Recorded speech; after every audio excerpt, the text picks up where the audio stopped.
கைத்தல நீரை கனி அப்பமோடவள் பொறி கப்பிய கரிமுகன் அடிவேணி கற்றிடும் அடியவர் புத்தியில் உரைபவர் கற்பகமன வினை கடி தேகம் மதியமும் வைத்திடும் அரண் மகன் மற்பொருதிரல் போய மதையானை மத்தளவ ஈரனை உத்தமி புதல்வனை மட்டவில் மலர் கொடு பணிவேனே வில்லடைவினி முற்படகிரிதன் முற்பட எழுதிய முதல்வோனே முப்புறம் எரிசிராட்சி ஒனுரை ரதம் அச்சது கொடி செய்தார் அதிதீரா அத்து எறது கொடு சுப்பிரமணிபடும் அப்புண மதனிடை ஆகி அக்குறமகளுடன் அச்சிறு முருகனை அக்கணமணம் அருள் பெருமா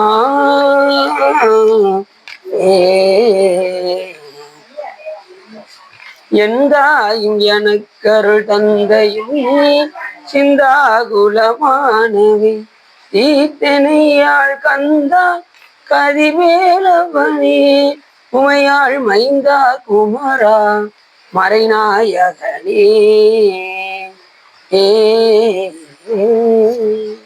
பொழியர்கொண்டு பொழித்த புகழியர்கொண்டு கடல் போற்றி ஆளுவிசை கண்மிதப்பின் அணைந்த வீரான் அடி போற்றி வாழி திருநாவலூர் வன்தொண்டர் பதம் போற்றி மொழி வழி தருவாதவர்கள் போற்றி எல்லாம் வல்ல சிவகாமிபாலுடன் ஆகிய வல்ல வைத்தியநாசனுடைய பெரும் கருணையினாலும் சிவகாமிபாலுடன் ஆகிய ஸ்ரீ சகஸ்வரேஸ்வர பெருமானுடைய பெரும் கருணையினாலும் நாம் இன்று சிவ தர்மோத்தரத்தில்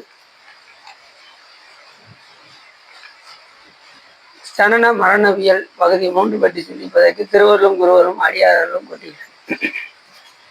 நான் எப்பொழுதுமே ஒரு பாடலை சிந்தித்து விட்டு சொல்லுவோம். அதன் அடிப்படையில் இன்று ஐவருக்கு நாயகன் அவ்வூர் தலைமகன் உய்ய கொண்டேனும் குதிரை மற்றொன்று மெய்யருக்கு பற்று கொடுக்கும் கொடாது போய் பொய்யுரை தள்ளி விழுந்திடும் தானே என்று மிக அற்புதமாக கூறுகின்றார் திருமலதேவனையினர். என்ன சொல்ல வருகின்றார் என்று சொன்னால், ஐவருக்கு நாயகன் அவ்வூர் தலைமகன். இந்த ஐவரு மெய்வாய் கண் மூக்கு செவி என்கின்ற பொறிகள், ஐம்புலன்கள், சுவை ஒளி உரு ஓசை நாட்டம் என்ற ஐம்புலன்கள், இவையெல்லாம் நம்மை இறைவனிடம் போய் சென்று விடாமல் தடுப்பது இந்த ஐம்புல வேடர்தனை அயர்ந்தனை வளர்ந்தனை தம்முதல் குருவமாய் தவத்தில் உணர்த்துவிட்டு என்று கூட நமது சுயான போத சூத்திரம் கூட சொல்கின்றது. இந்த பொறிகள் ஐம்புலன்கள் செல்லாத இடத்துக்கெல்லாம் செல்லும். பார்க்கக்கூடாதெல்லாம் பார்க்கும், கேட்கக்கூடாதெல்லாம் கேட்கும்.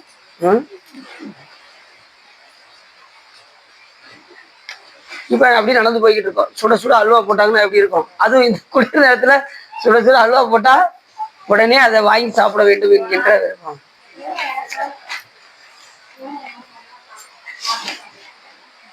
இட்லி சுட சுட போட்டுக்கிட்டு இருந்தா உடனே அதை வாங்கி சாப்பிட வேண்டும் என்கின்ற விருப்பம். அது பாட்டு இருந்துட்டு போகுது, நம்ம விடுறோமா? எப்படியாவது வாங்கி சாப்பிட வேண்டும் என்கின்ற விருப்பம் நமக்கு வேணும்.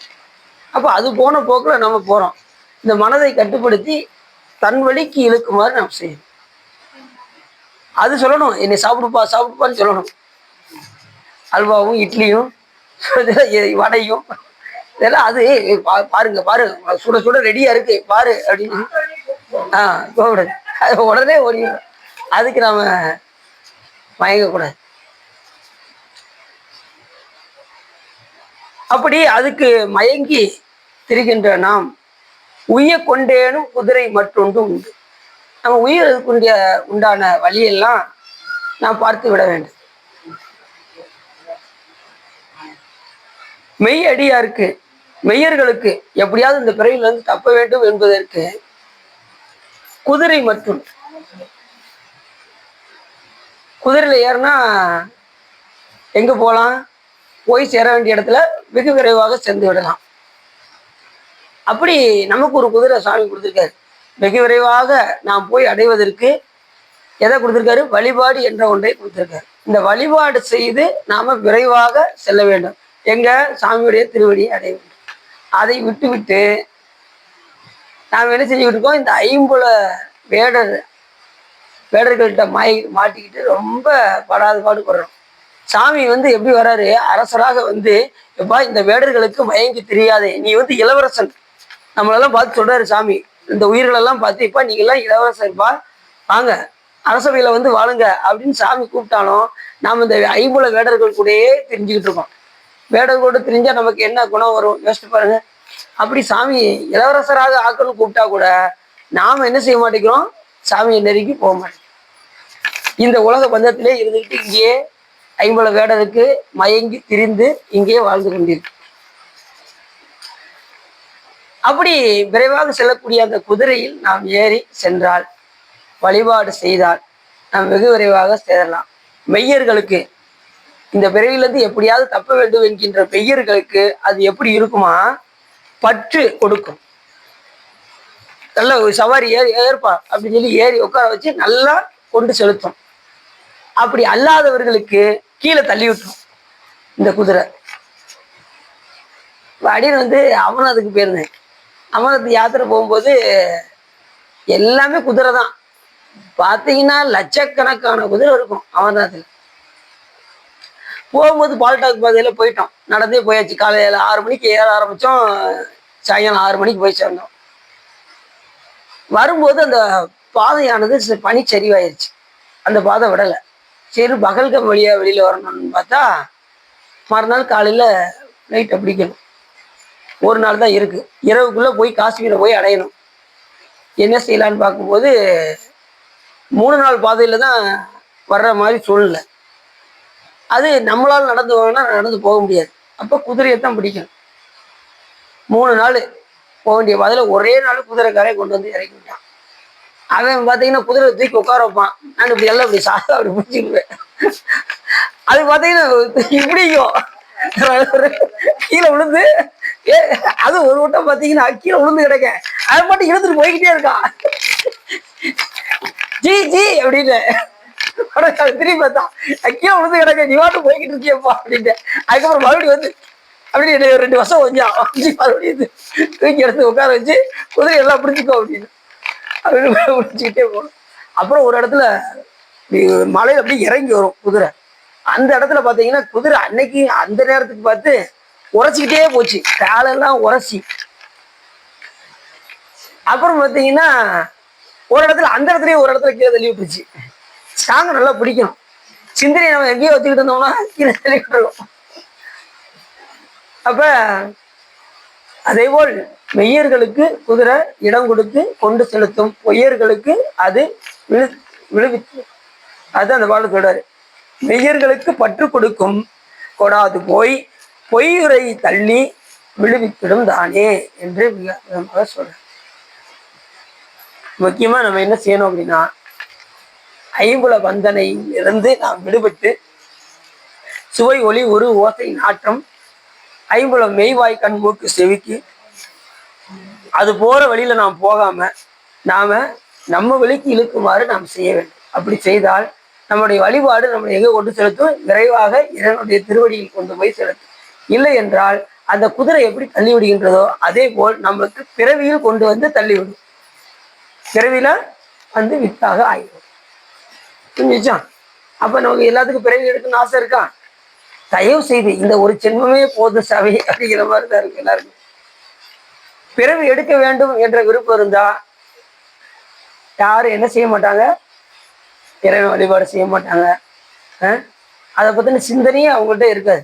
இந்த உயிர் கடை தரணும், இந்த பிறவியிலிருந்து தப்பணும் அப்படிங்கிற வேட்கை இல்லாதவங்களுக்கு எதுவுமே கிடைக்கிறது நடக்கிறது கிடைக்காது. எதுவுமே நினைக்கிறது கிடைக்காம போயிடும்.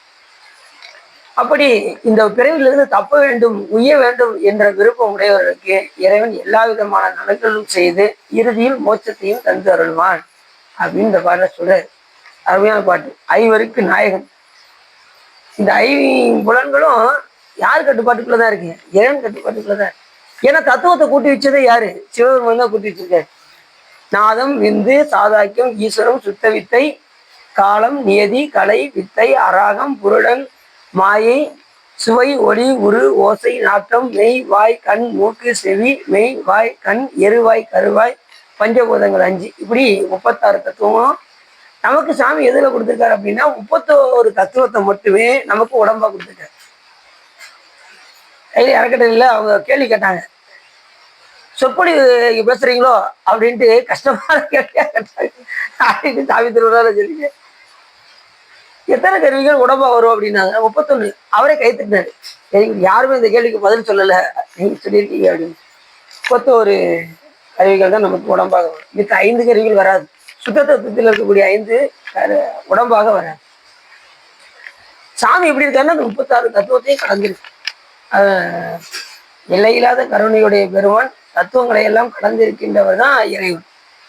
இது அதனாலதான் நம்ம இறைவனை அறிய முடியாத காரணம் அதுதான்.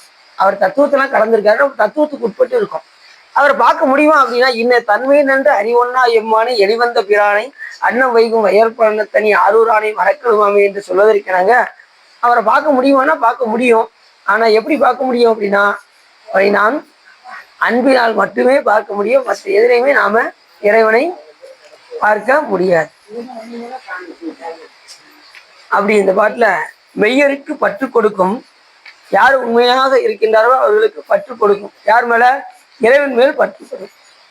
அல்லாதவர்களுக்கு அந்த குதிரை என்ன செஞ்சிடும்? உதறி விழுவித்திருந்தானே. பொய்யருக்கு தள்ளி விழுத்திருந்தான்.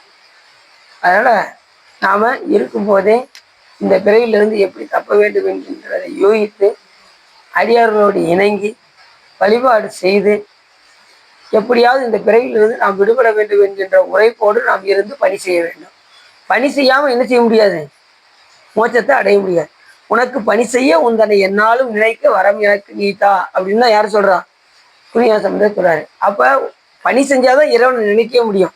இறைவனுக்கு பணி செய்யலை அப்படின்னா நாம துணி அளவு கூட என்ன செய்ய முடியாது? இறைவனை நினைக்க முடியாது. இப்ப நான் கண்ணை மூடி நாம இறைவன் நினைப்பு வருதா வரல அப்படின்னா நம்ம இன்னும் பணி செய்யலன்னு அர்த்தம். கண்ணை மூடி இறைவன் நம்ம கண்ணுக்குள்ள வரல அப்படின்னா, நம்ம நினைப்புக்குள்ள வரல அப்படின்னா இன்னும் நம்ம நிறைய பணி செய்ய வேண்டும் அப்படிங்கிறத நம்ம தெரிஞ்சுக்கணும். உனக்கு பணி செய்ய உந்தனை என்னாலும் நினைக்கும். அப்ப பணி செஞ்சாதான் அவரை நினைக்கவே முடியும். இப்படிப்பட்ட கருணாமூர்த்தி நமது சிவபெருமான். அவன் இந்த பிறவிலிருந்து நாம் தப்ப வேண்டும் என்றால் பற்றட்டானாகிய சிவபெருமானை நாம் பற்றி இந்த உலகப்பட்டிலிருந்து நீங்கி அவருடைய பேரின்பத்தை நாம் அனுபவிக்க வேண்டும் என்று வாழ்வதில் மிக அற்புதமாக யார் சொல்றார்? நமது திருமல தேவ நாயனார் கூறுகின்றார். இப்ப நம்ம கதைக்குள்ள போக போறோம். சென்ற முறை தேவர்கள் என்ன விண்ணுலகத்தில் உள்ளவர்கள்லாம் அவங்களும் பார்த்தீங்கன்னா பிறப்பு இறப்புக்கெல்லாம் உட்பட்டு, சிவபெருமானை தவிர மற்ற எல்லாருமே பிறப்பு இறப்புக்கு உட்பட்டவர்கள். அப்படிதானே? எல்லாருமே சாமியை தவிர மற்ற எல்லாருமே, எல்லா தேவர்களும் 33 கோடி தேவர்களும் பிறப்பு இறப்புக்கு உட்பட்டவர்கள். அவர்களெல்லாம் என்னென்ன பிறப்பெல்லாம் எடுத்து என்னென்னலாம் துன்புற்றார்கள் அப்படிங்கிறத பற்றி தான் நம்ம பார்த்துக்கிட்டு இருக்கோம். இந்த பிறப்பு இறப்புல மகாபாரதத்திலிருந்து ராமாயணத்திலிருந்து அவர்கள் முதற்கொண்டு எப்படி துன்பத்தை எல்லாம் அடைந்தார்கள், இந்த பிறப்பு இறப்பில் கிடந்து துன்புற்றார்கள் என்று நம்ம பார்த்துட்டு இருக்கோம். அப்படி அர்ஜுனன் மகாபலி சக்கரவர்த்தி பராக்கிரமசாலியாகிய நிவாத கவசர் என்கின்ற அசுரரை சங்கரித்தான். ஒரு முறை என்ன வந்துட்டுன்னா, அந்த நிவாத கவசர் அவங்க எல்லாம் என்ன பண்ணாங்க, 3 கோடி பேர் இருக்காங்க. கடலுக்கு அடியில இருப்பாங்க, பாதாள உலகத்தில் இருப்பாங்க. அவங்கெல்லாம் என்ன பண்ணுவாங்க, இந்திரனை ஜெயித்து எண்ணில்லாத படை கொண்டு அவர்கள் இருந்தார்கள். இந்திரனால ஜெயிக்க முடியல. அப்பொழுது அர்ஜுனனை தான் அழைத்து நீ போரிட வேண்டும் என்று கேட்டுக்கொண்டான். அப்படி கேட்டுக்கொண்டதற்கு இணங்க அந்த நிவாத கவசர்களை போய் வீழ்த்துவதற்காக அர்ஜுனன் போய் சென்று அந்த கடலின் அடியில் ஆழத்தில் அந்த பாதாள உலகத்தில் சென்று எப்படியாவது வீழ்த்த வேண்டும் என்று அவர்களோடு சேர்ந்து போரிட்டான். யாரும் அர்ஜுனன் போயிட்டான். அப்படி போயிடும்போது முடிஞ்ச அளவுக்கு ஒரு 10 பேர் அடிச்சு அவன் 20 பேர் வந்து என்னன்னு பார்ப்பான். சரி, அத்தனை பேர் வீழ்த்தியாச்சுன்னா மறுபடியும் அவங்க எல்லாரும் உயிரோடு இருந்துச்சு வராங்க. அந்த அளவுக்கு பிரம்மாட்ட அவங்க வரவாங்கியிருக்காங்க. யாரு? அந்த நிவாத கவசர்கள் எல்லாம் 3 கோடி பேரும் இறந்து பட்டாலும் மறுபடியும் உயிரோட வராங்க. இப்ப இதுல இருந்து என்ன செய்யலாம் அப்படின்னு யோசிக்கும் போது அப்பொழுதுதான் கிருஷ்ணர் என்ன பண்ணாரு?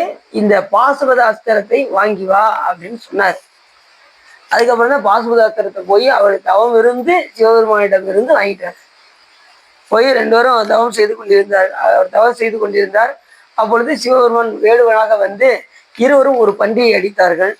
உடனே எனக்கு உனக்கு என்று போட்டி போட்டார்கள். அப்பொழுது அர்ஜுனன் என்ன பண்ணார்? நான் எவ்வளவு பெரிய ஆளு தெரியுமா அப்படின்னாரு. யாரு? அர்ஜுனன். சாமி, இப்ப நான் யார் தெரியுமாப்பா அப்படின்னாரு. நெஞ்சில ஓங்கி ஒரு அடி அடிச்சாரு. சாமி நீங்களா அப்படின்ட்டு என்ன பண்ணாரு? அர்ஜுனன் அப்படியே திருவடியில விழுந்து, திருவடி நான் தெரியாம செய்து விட்டேன், உங்களோடு சண்டை போட்டு விட்டேனே என்று வருந்தி, எனக்கு இந்த பிறவியில் எப்படியாவது மோட்சத்தை தந்தரல வேண்டும் என்று அர்ஜுனன் கேட்க, உடனே சிவபெருமான் சொன்னாரு, எப்பா இந்த பிறவில நீ பாசுபத அஸ்திரம் கேட்டு வந்தாய், அதை வாங்கிக்கொள், அடுத்த பிறவியில் உன்னை ஆட்கொள்கின்றேன் என்று சிவபெருமான் பணித்தார். அதுக்கப்புறம் தான் அந்த அஸ்திரத்தை கொடுத்தார். எந்த அஸ்திரம்? பாசுபத. அதுக்கு என்ன பேரு? சிவ படைக்கலம் என்று. அந்த சிவ படைக்கலத்தை வச்சுதான் அர்ஜுனர் அந்த நிவாத கவசர் 3 கோடி வரையும் வீழ்த்தினார். அத்தனை பேரும் பசுமமாக்கினார். இல்லைன்னு வச்சுக்கோங்க, அவங்களை வீழ்த்தவே முடியாது. அப்பேற்பட்ட பரத்தை வாங்கிட்டு அந்த நிவாத கவசர்கள் எல்லாம் பாதாள உலகத்தில் இருந்தார்கள். அவர்களை போய் வீழ்த்தி அதுக்கப்புறம் இந்திரனுடைய கட்டளைப்படி போய் சென்று அவர்களை வீழ்த்தி தேவர்களை காத்தார் அர்ஜுனன். அது அவர் போகும்போது இந்திரனுக்கு அவனுக்கு அந்த அவர்களை போய் வீழ்த்தும் போது இந்திரன் ஒரு தேரோட்டியை அனுப்பினான். அவன் பேர் மாதலி என்று பெயர். அதோடு சேர்ந்து சித்திரசேனன் என்கின்றவனையும் அனுப்பிச்சு வச்சான். 2 பேருமே கூட போயிருக்காங்க வீழ்த்து போகும்போது. அப்படி போகும்போது அவங்க சித்திரசேனனை போய் சமாதானம் பேசிட்டு வர சொல்லி தூது அனுப்பினான். சித்திரசேனன் போய் சென்று சமாதானம் பேசினாலும் அவங்க நிவாத கவசர்கள் கேட்குற மாதிரி இல்லை. அதுக்கப்புறம் தான் போரிட்டு அப்பயும் வீழ்த்த முடியாம அதுக்கப்புறம் சிவபெருமானுடைய படைக்கலத்தை வைத்துதான் அத்தனை பேரையும் வீழ்த்தினார் அர்ஜுனன். புரிஞ்சுச்சா? அது நிவாத கவசம்னா இல்லை, கவசம்னா உடம்பு. அதாவது காற்று புக முடியாத கவசத்தை அணிந்திருப்பவர்கள் அந்த நிவாத கவசங்கள்னு பேர். புரிஞ்சுச்சா? காற்றே உள்ள புக முடியாத அளவுக்கு கவசம் அவங்க மாட்டியிருப்பாங்க. அப்போ எவ்வளவு அம்பு விட்டாலும் அவங்களுக்கு ஒண்ணுமே செய்யாது. அந்த அளவுக்கு வலிமை உடையவர்கள் இந்த நிவாத கவசர்கள். அடுத்து சொன்னாரு, பாம்பன நகுடனும் படியில் வீழ்ந்தனன் ஓம்பிய மறுமுனி சாபம் ஒன்றியே தேம்பினன் பரசுடன் சிறந்த ராமனும் வாம்பரித்து தயரதன் மகன் வலிக்கரும் அப்படின்னு என்ன சொல்றாருன்னா, ஒரு முறை நான் ஏற்க சொன்னேன், நகுடன் என்கின்ற ஒருவன் அஸ்வமேத யாகம் 100 யாகம் செய்து இந்திரனாக போய் அங்கே பிறந்தான். பிறந்ததும் அங்கே போய் இந்திரனாக இருக்கும்போது இந்திராணியை பார்க்க வேண்டும் என்று விரும்பி உடனே ரொம்ப ஆசையோடு இருந்தான், இந்திராணியை பார்க்க வேண்டும் என்று. உடனே 7 சப்த ரிஷிகளும் அவனை பல்லக்கில் வைத்து சுமந்து சென்றார். அப்படி செல்லும்போது அவன் என்ன பண்ணா, பார்க்குற ஆர்வத்தில் அகத்திய மாமுனிவரை சர்ப்ப அப்படின்னா, சீக்கிரம் போங்க அப்படின்னு. உடனே அகத்திய மாமுனிவர் கோவப்பட்டு, சர்ப்பம் என்றா சொல்கின்றாய் அப்படின்னு சொல்லி, நீ சர்ப்பமாக இருக்க கடவாய் அப்படின்னார். அப்படி பாம்பாக கீழே புலகத்தில் வந்து பாம்பாக பிறந்து அனைவராலும் அடிபட்டு இறந்தான். யாரு? இந்த நகுடன். அதைத்தான் இங்க சொல்றாரு. நகுடன் என்னும் அரசன் அஸ்வமேத யாகம் செய்து சொர்க்கலோகத்துக்கு சுத்த விருடிகளும் சிவையை தாங்க. அந்த சுத்த விருடிகள்னா யாருன்னா முனிவர், அந்த சப்த ரிஷிகள். இந்த இருடிகள்னு சொல்லும் போதுலாம் இந்த சுத்த யோகிகள். அதே மாதிரி பார்த்தீங்கன்னா பெரிய புராணத்திலையும் அந்த முனிவருக்கு முன்னாடி 1000 பேர் சுத்த யோகிகளாம் அமர்ந்திருந்தார். அப்பொழுது மாதர் முடிவேல் அடி வைத்த மகா முனிவர் யாரும் சொல்லுங்க பார்ப்போம். பெரிய புராணத்தில் கேள்விப்பட்டிருக்கீங்களா?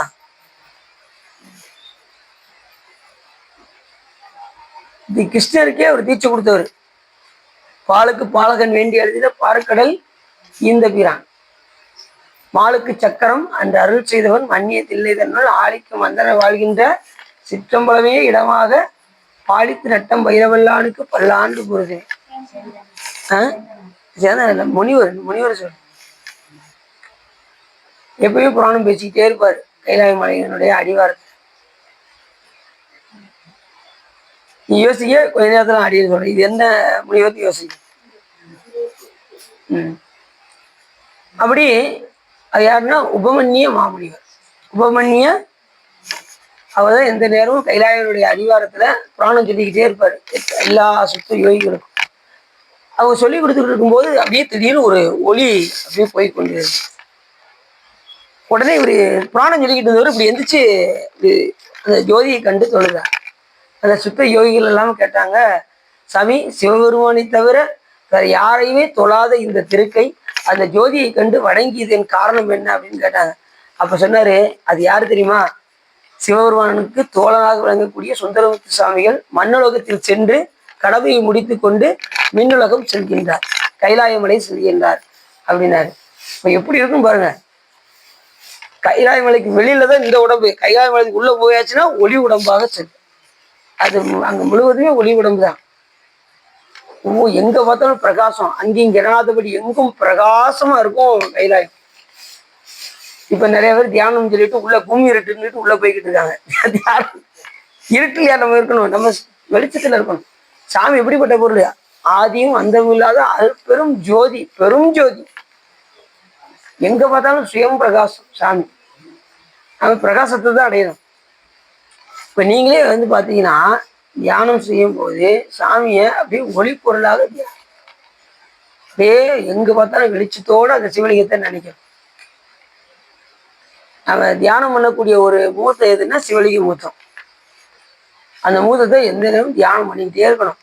இறைவனை நினைக்க நினைக்க நமக்கு இன்பம், அவரை மறக்க மறக்க நமக்கு துன்பம். அதுல மட்டும் கான்செப்ட்ல கரெக்டா இருங்க. எனக்கு ரொம்ப துன்பம் தாங்க முடியல சிவா அப்படின்னாரு ஒருத்தர். பூக்கட்ட போவோம் நைட்டு ஒரு அடியார் சொல்லுவார், சரி எனக்கு துன்பம் தாங்க முடியல சிவா அப்படின்னு ஒரே ஒண்ணுதான், அவரை நினைக்க நினைக்க இன்பம், அவரை மறக்க மறக்க துன்பம் அப்படின்னு தான் சொன்னேன். அதுக்கப்புறம் கொஞ்ச நாள் கழிச்சு அவரே சொன்னாரு, நீங்க சொன்ன பாயிண்ட் ரொம்ப கரெக்டா இருந்தது, அவரை நினைக்கிறதுனால எனக்கு இப்ப துன்பமே தெரியல, வந்தாலும் தெரியல அப்படின்னாரு. அந்த அளவுக்கு இறைவனை நினைந்தால் நமக்கு இன்பம் உண்டாகும், அவரை மறந்தால். ஏன் அப்படின்னா அந்த பொருள் எப்படிப்பட்ட பொருள்? சாமி இன்ப பொருள், ஆனந்த பொருள். ஏன்னா இந்த உயிர் எதை சார்ந்திருக்கோம்? ஒண்ணு இறைவனை சார்ந்திருக்கும், இல்லைன்னா உலகத்தை சார்ந்திருக்கும். இறைவனை சார்ந்தா நமக்கு என்ன கிடைக்கும்? இன்பம் உண்டாகும். உலகத்தை சார்ந்தா துன்பம் உண்டாகும். அப்ப இறைவனை பற்றுக்கோடாக நாம் பிடித்து கொண்டால் நமக்கு இன்பமே உண்டாகும், ஆனந்தமே விளையும். ஆனந்த கூத்தன் அருள்களில் நாம் அவ்வண்ணமே ஆனந்தமாய் ஆடாமல் தோல்நாக்கும். அதனால ஆனந்த கூத்தனாகிய சிவபெருமானுடைய திருவடியை இந்த பிறவியில் மறவாது இருந்தால் நமக்கு ஆனந்தமே உண்டாகும். சாமி பார்த்தீங்களா, பேரே பாருங்க, ஆனந்த கூத்தன், ஆனந்த நடனம் புரிகின்றவன். இந்த நம்ம மடாலயங்கள்லாம் பார்த்தீங்கன்னா ஆனந்தம்னு பேர் வைக்க மாட்டாங்க. நம்ம சன்னிதானத்துல பாருங்க என்ன பேர் வச்சுக்காங்க? அம்பலவான தேசிகர், சிவபிரகாச தேசிகர், சிற்றம்பல நாயகர், இப்படிதான் பேர் வைப்பாங்க. ஆனந்தம் பேர் வைக்க மாட்டாங்க. ஏன் அப்படின்னா ஆனந்தமே வடிவாகிய பெருமான் ஒருத்தர் தான் ஆனந்தம். மற்ற யாருக்கும் ஆனந்தம்னு பேர் வைக்க மாட்டாங்க. நாம ஆனந்தத்தை அணிவித்தாலும் கூட ஒரு அளவுக்கு தான் அணிவிக்க முடியுமே தவிர முற்றிலும் நம்மளால என்ன செய்ய முடியாது, அந்த பேரின்பத்தை நம்ம நுகர முடியாது. முக்தி அடைந்தாலும் கூட முழு இன்பத்தையும் நம்மளால அனுபவிக்க முடியாது. சாமியுடைய சக்கரை கட்டி நிறைய இருக்குன்னு வச்சுக்கோங்க, இப்ப ஜீனி நிறைய இருக்கு, உங்களால எவ்வளவு சாப்பிட முடியும்? அதுபோல முக்தி காலத்துலயும் அப்படிதான், இறைவனுடைய அந்த பேரின்பத்தை உங்களால முடிஞ்ச அளவுக்கு அனுபவிக்கலாம். அது வந்து இன்பப் பொருள். அந்த இன்பத்தெல்லாம் வெளியில சொல்ல முடியாதுன்னு திருமண சொல்றாரு. எப்படி சொல்றாரு? யான் பெற்ற இன்பம் பெருகை வையகம் தான் பற்றி நின்ற மறைப்பொருள் சொல்லினி ஊன் பற்ற பற்ற உணர்வுறும் மந்திரம் தான் பற்ற பற்ற தலைப்படுமாமே அப்படிங்கிறார். அப்படி சிறப்பு பெருமானை வழிபாடு செய்தால் அவருக்கு ஆனந்தமே உண்டாகும். அப்படி நகடு நின்னும் அரசன் அசுவயாகம் செய்து சொர்க்கலோகத்துக்கு சுத்த விருடிகளும் சிவகை தாங்க அதன் மேலேறி போகையில் இந்திராணியை அடையவர் சடுதியில் போக வேண்டும் என்று, வேகமாக போக வேண்டும் என்று அந்த சப்தரிசிகளை சர்ப்ப சர்ப்ப என்றார். உடனே அகத்திய மாமன் என்ன பண்ணாரு? நீ சர்ப்பமாக இருக்க கடவாய் என்றார். கொடையை பிடிச்சுதான் நாங்க வந்து சொல்றது, சொன்னமா சொல்லலையா அப்படிங்களா? சரி,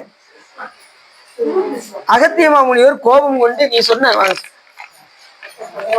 நீ சொன்ன சத்தத்தின்படியே சர்ப்பமாக கடவை என்று சபிக்க அப்படியே அவனும் பாம்பாய் பூமியில் விழுந்தான்.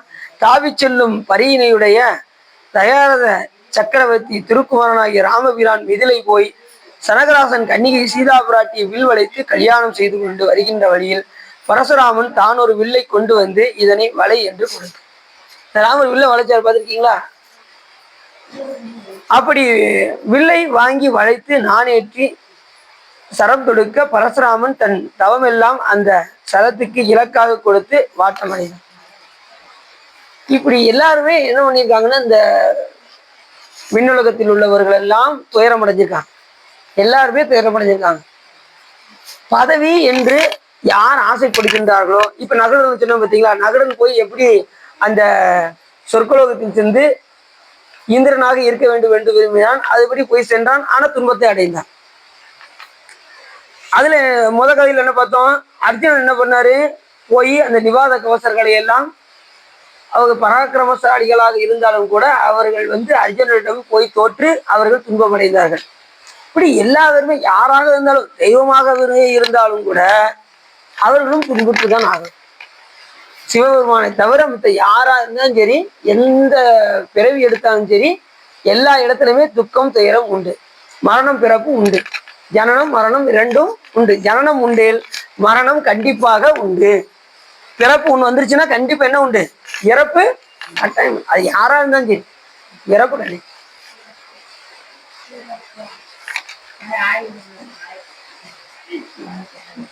ஆயிரம் கைகளுடைய வானாசுரன் சொல்றாரு, ஆயிரம் காமுடைய அசுர வாணனும் மாயனாம் விருக மலால் இளந்தனன் ஆயனும் ஒரு சரம் ஆளின் வீழவே வாயுவும் இளந்தனன் அங்க மங்கவே. என்ன சொல்றாரு அப்படின்னா, ஆயிரம் கைகளுடைய வானாசுரன் என்கின்ற ஒரு அசுரன் இருந்தான். சிவபெருமானோட நடனத்துக்கு குடமுழா வாசித்துக் கொண்டிருப்பான். இந்த வானாசுரன் என்ன வருவான், இப்ப குடமுழா நந்தி வாசிக்க பார்த்தீங்களா, அதே மாதிரி இந்த வானாசுரன் குடமுழா வாசித்துக் கொண்டிருப்பான். சேவிக்க சிவன் சந்தோஷமா இருக்கும்போது, தேவரீர் என்னுடன் யுத்தம் பண்ண வேண்டும் என்று கேட்க சிவபெருமான்டே முடத்தை வாசிச்சுட்டு சிவபெருமான்டே யுத்தம் செய்ய வேண்டும் என்று கேட்டார். நம்முடைய சக்தியாகிய நாராயணர் கொண்டே யுத்தம் பண்ணி வைக்கின்றோம் என்று நாராயணரை கிருஷ்ண அவதாரத்துல அவரை ஏற்கனவே எல்லாருமே பாருங்க, சாமி எது கேட்டாலும் கொடுக்குறாரு. இதுல இருந்து நமக்கு நல்லா தெரியுது. யுத்தம் பண்ணு செஞ்சா கூட தன்னுடைய சக்தி ஆகிய இப்ப நாராயணரை சிவபெருமான் ஒரு கூரைத்தான் கொடுத்தாரு. நல்லா மனசுல வச்சுக்கணும். நாராயணர் யாரு? மோகினி ஒருவர் பார்த்திருக்கீங்களா? சாமியுடைய அந்த தாரகாவனத்து முனிவர்கள் செல்லும் போது சக்தியாக மோகினியாக வருவார். இப்ப அவர் செய்கின்ற சிவ பூஜையை வச்சு சிவபெருமான் தன்னுடைய இடப்பாகத்துல ஒரு கூரை கொடுத்தாரு. எண்ணில்லாத கூறுகள்ல ஒரு கூரை கொடுத்தாரு. சக்தி ஒன்றுதான், அதனுடைய காரியங்கள் பலவாக இருக்கும். இப்ப திருமால் என்ன சக்தி சிவபெருமானுக்கு?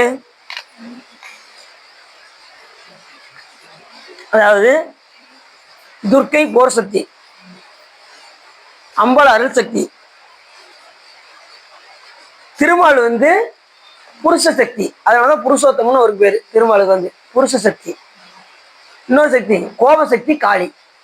நாலுமே சிவனுடைய சக்தி. கோபசக்தி காளி, புருஷ சக்தி திருமால், அருள் சக்தி உமையம்மை, போர் சக்தி துர்க்கை. இந்த 4 சக்தி சாமி கொண்டு. அதுல எண்ணில்லாத சக்தி ஒன்றுதான், அதனுடைய காரியங்கள் பலவாக இருக்கும். அதுல ஒரு கூறு எண்ணில்லாத சக்தி இருக்கா, அதுல ஒரு சக்தி திருமால். அதுதான் தன் சக்தியை வைத்து நான் உன்னை போரிட செய்கின்றோம் என்று அவருக்கு சிவபெருமான் வாக்கு கொடுத்தார். யாருக்கு? அந்த வானாசுரனுக்கு. ஆனா வானாசுரன் என்ன பண்ணுவான், நல்ல சிவபூஜை பண்ணுவான். நல்ல சிவபூஜை பண்ணவங்க என்ன, இந்த அசுரர்கள் என்ன பண்ணாங்க, சிவபூஜை பண்ணிட்டு தேவர்களை போய் துன்பம் அடைத்தார்கள். அதனால அவங்க துன்பத்தை அடைந்தார்கள். அவர் நல்லது செஞ்சா சாமி என்ன பண்ணுவாரு, நல்லதே கொடுப்பாரு. அவங்க துன்புறுத்தினால சாமி அவர்களை தண்டிக்க வேண்டிய சூழ்நிலை உருவார்.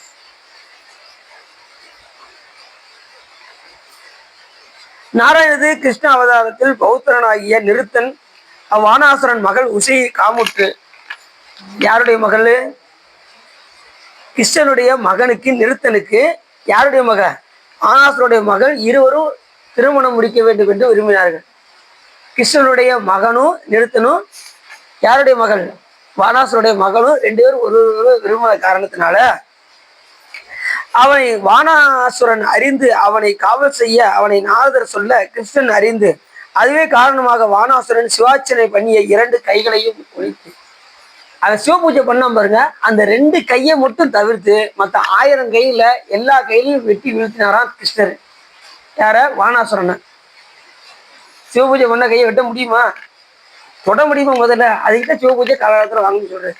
சிவபூஜை வாங்கினா சாமி உயர்ந்த வச்சிருப்பாரு. நம்ம யாருமே ஒண்ணு சரி. மார்க்கண்டேயர் சிவபூஜை பண்ணிட்டு இருந்தாரு.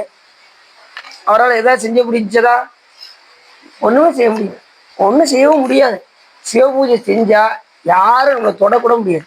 சிவபெருமான் அனுமதியின்றி நம்மளை யாரும் தொட முடியாது. எண்ணில்லாத பேர் சிவபூஜை பண்ணியிருக்காங்க. பானாசுரன், அப்புறம் பானாசுரன் சொல்லி அங்க நம்ம பிரம்மபுத்திரா நதிக்கரையில் பானாசுரன் வழிபட்டிருக்கான். அவன் தான் இந்த பிரம்மபுத்திரா நதிக்கரையில் யாரு மூழ்கி எடுத்தாலும் அதுல நீங்கள் உரைய வேண்டும் என்று அவன் கேட்டுக்கொண்டதுனால அங்க மூழ்கி எந்த கல்லை எடுத்தாலும் அதுல சுவாமி உறைஞ்சிருப்பார். பிரம்மபுத்திரா நதிக்கரையில சிந்து சமவெளி, பிரம்மபுத்திரா நதிக்கரை, நர்மதை, தபதி அப்படின்னு நதி இருப்பது. அங்கெல்லாம் போயிருக்கீங்களா? போனது இல்லைன்னா இப்பதான் நீங்க கேதாரத்துக்கு கூட்டு போயலாம்னு சொல்லியிருக்கீங்க. அது கூட நீங்க நர்மதை தபதிங்கிறீங்க, அப்புறம் பிரம்மபுத்திரா நதிக்கரை அப்படிங்கிறீங்க.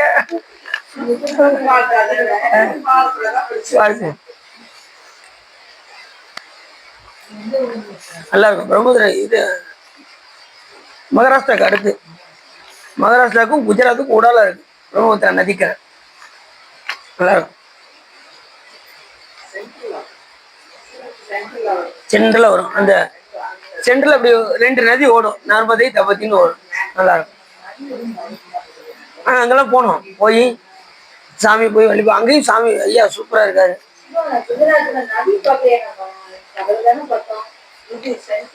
இது நான் அடின்னு என்ன சொன்னேன், குஜராத்துக்கும் மகாராஷ்டிராவுக்கும் ஊடால இருக்குங்க நதி, நதிக்கரை, பிரம்மபுத்திரா நதிக்கரை. ஏன்னா அப்படி 2 கைகளையும் ஒழித்து நின்ற கையெல்லாம் வாளால் அறுக்கப்பட்டான். இவ்வாறு வானாசுரன் கைகளை சேதித்த காரணத்தினால, அவர் சிவபூஜை பண்ணவருடைய கையை சேதிச்ச காரணத்தினால கிருஷ்ணர் அழிந்தார். கிருஷ்ணர் எப்படி அழிவாரு? அந்த அவதாரத்துல, கிருஷ்ணருடைய அவதாரத்துல அவர் என்ன பண்ணாரு, ஒரு வேடன் சென்று அவன் சீபாதம் சிவந்திருப்பதை கண்டு புறாவென்று கருதி அம்பினால் எய்தான். கிருஷ்ணர் இறந்தார். அப்ப கிருஷ்ணர் பிறந்த இடமும் உண்டு, ராமன் பிறந்த இடமும் உண்டு, சிவபெருமான் பிறந்த இடம் இறந்த இடம் எங்காவது இருக்கா? யாராலையும் சொல்ல முடியாது. ஏன்னா பிறப்பு இறப்பற்றவர் சிவபெருமான். என்னாருடைய சிவனையை போற்றி நாட்டவர்க்கும் இறைவா போற்றி 33 மற்றொழிந்த தேவரும் காணாத சிவபெருமான். எல்லா நூல்களும் அதான் சொல்லுது. சிவன் சிவன் சிவன் சிவனும் நாமும் தனக்கே உடைய செம்மேனி எம்மான் அவன் என்னை ஆட்கொண்டு அழித்திடும் யாம் ஆகில அவன் தனையான் பவனனும் நாமம் பிடித்து திரிந்து பன்னால் அழைத்தார் பன்னால் அழைப்பொடியான் என்று ஒரு நாள் எதிர்ப்படுமே என்று கூட யார் சொல்றா? அப்புறம் சாமி சொல்ற. அப்படிப்பட்டவர் சிவன். சிவன் என்ற ராமத்துக்கு என்ன பொருள் தெரியுமா?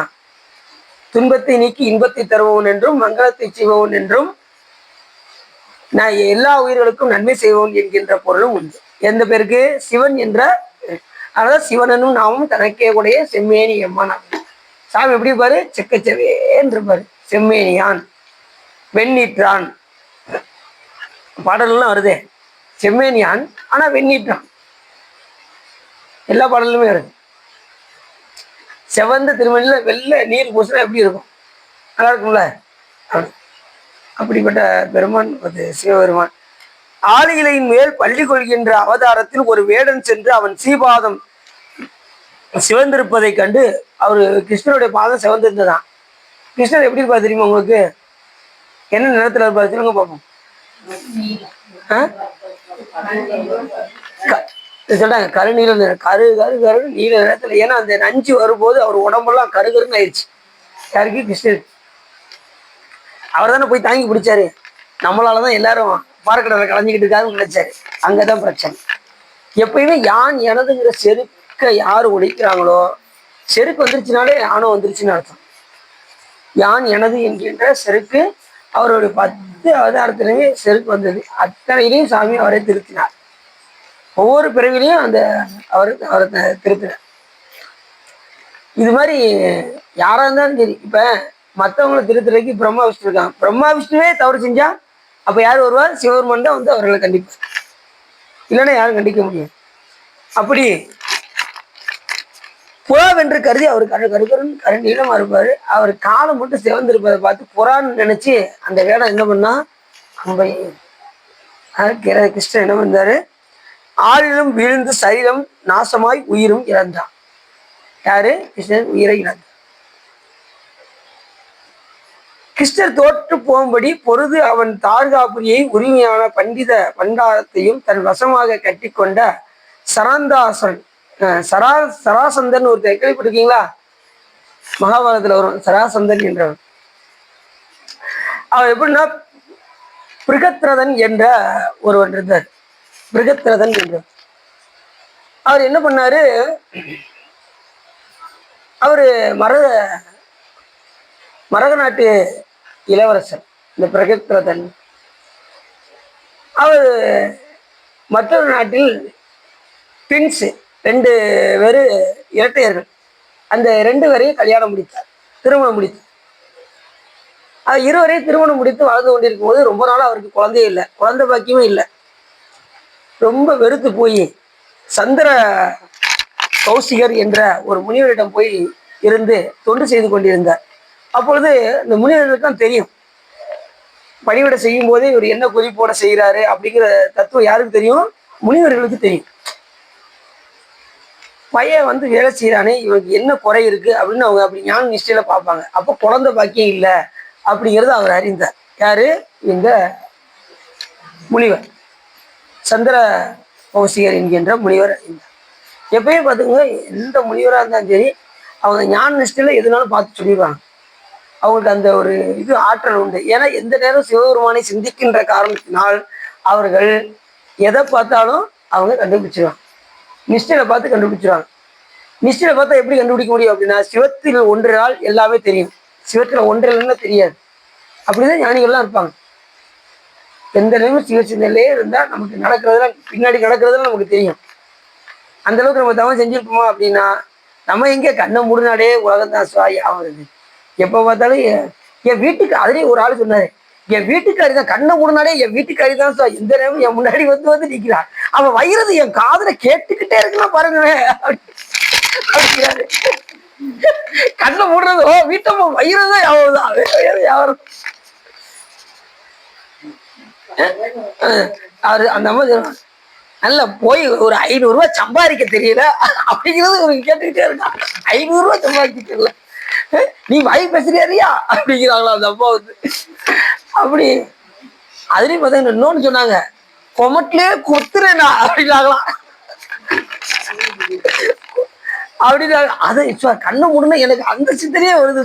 இப்படி சொன்னா நான் எப்படி நான் சிவத்தை சிந்திக்க முடியும் அப்படின்னா, அவங்களெல்லாம் மூட்டை கட்டி வச்சிருங்க, நீங்க சிவபெருமான பொறுத்து சிந்திங்க, மற்ற எதையும் சிந்திக்காதீங்க அப்படின்னு தெரியாச்சு. இதுக்கு என்ன செய்ய முடியும் சொல்லுங்க பாபு? அதெல்லாம் மறந்துடணும். எல்லாம் யாரும் வரத்தான் செய்யும், அது வரத்தான் செய்யும். என்ன செய்யணும்னா அதுக்குத்தான் பிராணாயாமம். பிராணாயாமம் ரொம்ப முக்கியம். பிராணாயாமம் செஞ்சா நம்ம என்ன செஞ்சிடலாம், அதுல இருந்து நாம் நீங்கி விடலாம். மனம் வெளியில எங்கேயும் போகாது. இப்ப காற்றை உள்ள நீங்க நிறுத்தும் போது வெளியில எந்த சப்தமும் இருக்காது. அமைதியா நீங்க உள்ள ஒரு மந்திரத்தை உள்ள இழுத்து 4 மந்திரத்தை உள்ள நிப்பாட்டி வெளியில 2 மந்திரம் விடும். இந்த 4 மந்திரத்தை உள்ள நிப்பாட்டும் போது சிவபெருமானம் மட்டும் சிந்திச்சிட்டீங்க அப்படின்னா உங்களுக்கு புறத்துல போகவே போகாது. நாடு 8 ஆகும், 8 16 ஆகும், 16 32 ஆகும், 32 64 ஆகும். 64 ஆயிடுச்சுன்னா அதுக்கு மேல உங்களால சொல்ல முடியும். ஞானிகள் எல்லாம் 64 வரைக்கும் கொண்டு போயிடுவாங்க. 64 வரைக்கும் உள்ள மூச்சு நிப்பாட்டிடுவாங்க. இப்ப நம்ம மூச்சு 64 தடவை வச்சுக்கோங்க, அங்க உயிர் அப்படி 64 உயிர் போயிடும். நம்மளால என்ன செய்ய முடியாது. சிவா சொப்படிக்க சொன்னாரு 64 சொல்லியிருக்காருன்னு சொல்லி அடியதை சொல்லிடுறாங்க. 64 நிப்பாட்ட முடியாது. ஈசானமூர்த்தி என்னமோ ஓம் தத்புருஷ இந்த மந்திரம் தான் சொல்றேன் திரும்ப திரும்ப. 15 மந்திரம்.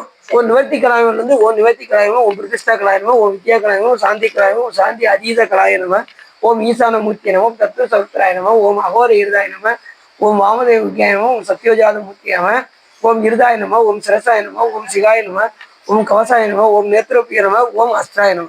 இந்த மந்திரமே தான் ரிப்பீட் ஆகிட்டே இருக்கும். இதை திரும்ப திரும்ப வரும். அது மாதிரி சிவபூஜையிலையும் அந்த 11 மந்திரத்துக்குள்ளதான் எல்லாமே வரும், வேற எதுவுமே வராது. 11 மந்திரம் தான். ஈசானமூர்த்தி இளமையில இருந்து பஞ்சபிரம மந்திரம் 5, சட்டக மந்திரம் 6, 2 சேர்ந்தது சங்கீதா மந்திரம். இந்த மந்திரம் தான் சிவபூஜையில மாறி மாறி மாறி வந்துகிட்டே இருக்கும். சாமி வஸ்திரம் சாத்துறதுல இருந்து, சாமிக்கு நிவேத்தியம் கொடுக்கறதுல இருந்து, சாமிக்கு பூ சாத்துறதுல இருந்து எல்லாம் இந்த மந்திரமே தான் நீங்க ஒரு சிவபூஜை. இது இந்த 11 மந்திரம் தெரிஞ்சுன்னா நீங்க சிவபூஜை பண்ண ஆரம்பிச்சிடலாம். 11 மந்திரம் தெரியுமா? நான் தெரியும். சரி, நாங்கள் ஓம் ஈசானமூர்த்தியை நம்ம சொல்லிக்கிட்டு தான் இருக்கோம். அப்படிங்களா? என்ன மந்திரம்? கடைசி அந்த மந்திரம் 11 மந்திரம் சொல்லி தான் விடணும். கடைசினது ஓ அகோரன்னு சொல்லி ஜெபிக்கணும். ஜெபிச்சு 28 தரம் ஜெபிச்சு திருநீர் பூசணும். வேற என்ன மந்திரம் தான்? அதான் இந்த 11 மந்திரத்தை சொல்லி தான் ஸ்வாகான்னு சொல்லி வச்சேன். ஓம் ஈசானமூர்த்தியே ஸ்வாகா, ஓம் தத்புருஷ பக்தராய ஸ்வாகா அப்படின்னு சொல்லி உங்களுடைய கர்ம பலன்கள் முழுவதும் சாமிகிட்ட கொண்டு போய் ஒப்படைக்கணும். அதை சொல்லி அந்த 11 மந்திரத்தை சொல்லி தான் ஸ்வாகான்னு சொல்லி விடணும்.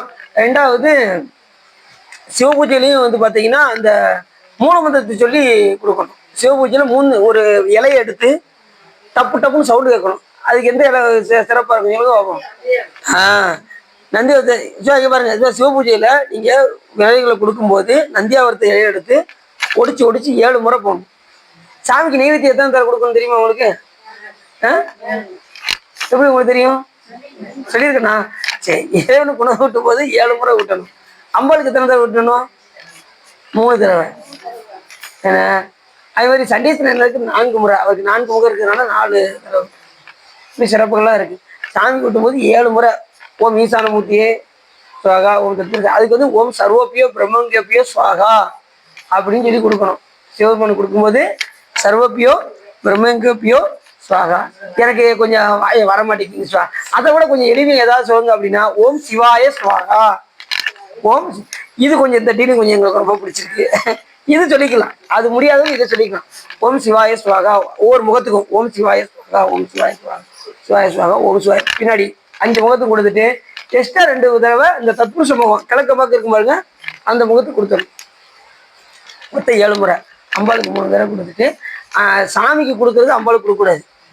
முதல்ல அம்பாள் வந்து சாமிக்கு ஊட்டுற மாதிரி பாவனை பண்ணணும். நம்ம எடுத்தவே ஊட்டிடக்கூடாது. முதல்ல அம்பாள் வந்து சாமிக்கு உணவு ஊட்டுற மாதிரி பாவனை பண்ணிட்டு அதுக்கப்புறம் தான் நம்ம உணவு எடுத்து சாமிக்கு ஊட்டணும். புரியுது அவங்களுக்கு? சக்தி தான் காட்டணும். சக்தி காட்டினா தான் நம்ம பார்க்க முடியும். அம்பாள் உணவு ஊட்டினதுக்கப்புறம் தான் நம்ம உணவு ஊட்ட முடியும். போயிட்டு அதுக்கப்புறம் பரிவார தேவதைகளுக்கெல்லாம் அம்பாளுக்கு காட்டுறது வந்து பரிவார தேவதைகளுக்கு. இப்போ அம்மாவுக்கு கொடுக்கறது பிள்ளைகளுக்கெல்லாம் கொடுப்பாங்கல்ல, அது மாதிரி அம்பாளுக்கு கொடுக்குற நைவேத்தியத்தை இந்த பரிவார தேவதைகள் சுற்றி இருப்பாங்க பாருங்க. முன்னாடி சிவசூரியன், உஷாதேவி, கணபதி லட்சுமி, கணபதி லட்சுமி, சரஸ்வதி, கங்கை, யமுனை, மகாகாலை, நந்தி, மகா கணபதி, மகாலட்சுமி, சதாசிவகுரு, அனந்தகுரு, ஸ்ரீகண்டகுரு, அம்பிககுரு, கந்தகுரு, விஷ்ணுகுரு, பிரம்மகுரு, இங்கிட்டு சிவகுரு, யோககுரு, வித்யாகுரு எல்லா பேருக்கும் யாரு கொடுக்கறத? அம்பாளுக்கு. இப்படி நிறைய நிலைகள்லாம் இருக்கு. அப்படி சிவபூஜை ரொம்ப முக்கியம். சிவபூஜை பண்ணா சாமி எல்லா நிலையிலும். இந்திரன் அந்த தச்சனுடைய யாகத்துல இந்திரன் தச்சனுடைய யாகத்துல எல்லாரும் தண்டிக்கப்பட்டாங்க. அத்தனை பேரும் வீரபுத்திரர் வந்து பாருட்டாரு, அடிச்சு துவம்சம் பண்ணிட்டாரு. சூரியனுக்கு பற்கள் உடைந்தது, நாமகள் நாசி அறுபட்டது, சரஸ்வதிக்கு மூக்கு அறுபட்டது.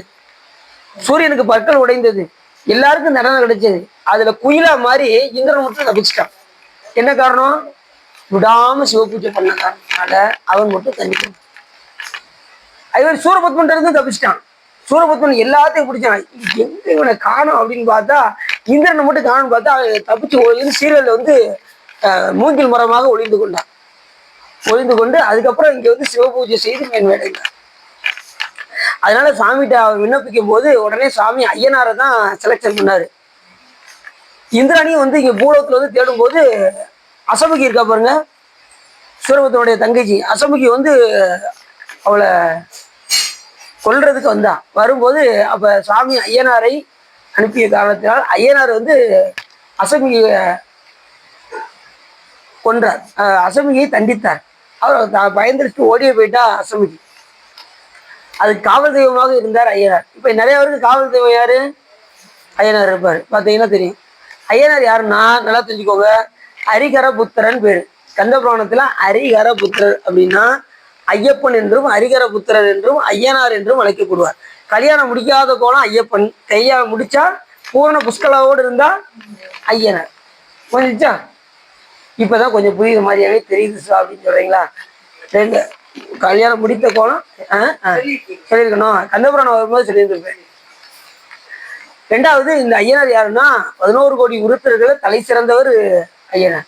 உருத்தர் சிவபெருமானுடைய உருவத்தை பெற்றவர், சாரூபம் பெற்றவர். இது அவங்களுக்கு சாரூபம் பெற்றவர். அதே மாதிரி அனுமர் அப்படித்தான். ருத்ரரில் சிறந்த அனுமன் என்றும் எவரும் இந்த வர்க்கத்திலிருந்து புலம்புகிறேன் கூட சொல்றாரு.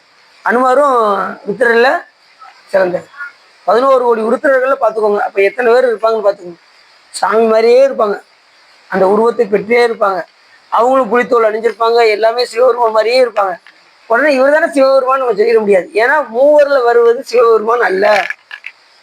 அந்த பாட்டில் சொல்றல, முந்திய முதல் நடு இறுதியும் ஆனாய் மூவரும் வருகிலர் யாவர் மற்றறிவார் பந்தனை வீரலியும் நீயும் நின்னடியார் பழங்குடில் தோறும் எழுந்தருளிய பரணே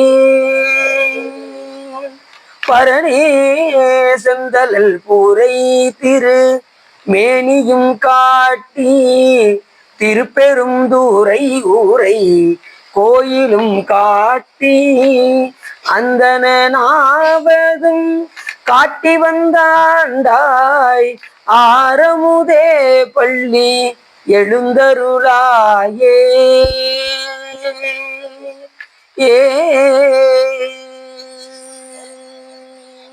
என்ன பாட்டு? பள்ளி எழுச்சி. பள்ளி எழுச்சியில பாடுறாரு. அந்த ஓதுவாரெல்லாம் பாடுறதெல்லாம் கேட்கணும். சிலர் எதுக்கு நமக்கு சாமி கொடுத்துருக்காரு, எப்படி பாடுறாங்கன்னு அந்த இதை பார்த்துக்கிட்டு நம்ம அது மாதிரி பாடிப்பாங்க.